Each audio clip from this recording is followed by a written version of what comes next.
Salamu alaikum himɓe lesɗe Africa, himɓe Nigeria, himɓe Cameron. Min woni Muhammadu Sani, mo on ɓurdi andugo be Sani Mayo Baba Abba. Waɗowo filme e gimol e ɗemgal Fulfulde mo leddi Ƴola. Ngam majum mi wari mi numtina on kala ko shafi debbo fuu, ko a andi shafi ɓiɗɗo debbo ɗaɓite nenne, Hajja nenne mo leddi Marwa.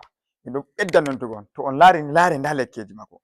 Oɗo mari lekki boɗɗum. Ngam majum useni fu himɓe Cameron be Nigeria, himɓe leddi Africa be himɓe duniyaru fuu, useni fu to a ƴummi ɗaɓutugo lekki ko shafi debbo, ɗaɓutu Hajja Nenne Rayhana mo leddi Marwa. Ngam ɗume?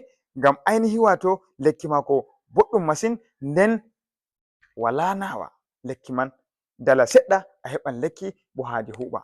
Ngam majum miɗo nodda en useni fu worɓe e rewɓe, useni fu on wadda rewɓe mon baba sare en, dada sare on sora worɓe mon hokka mon dala ko no famɗiri fu, on wara Hajja Nenne. Ngam ɗume? Ngam on heɓa on soda lekki on vo'itina ɓandu mon. Vo'itungo ɓandu ɗum diina on.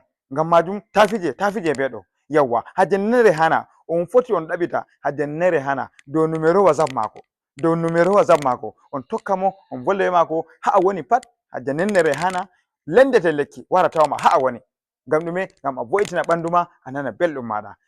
Amariya, budurwa ko bazawara foti ɗaɓita Hajja Nenne Rayhana. Miɗo yecca on, miɗo sawra on, ngam min fu mi fondi, mi laari bo mi nani belɗum. Masha Allah.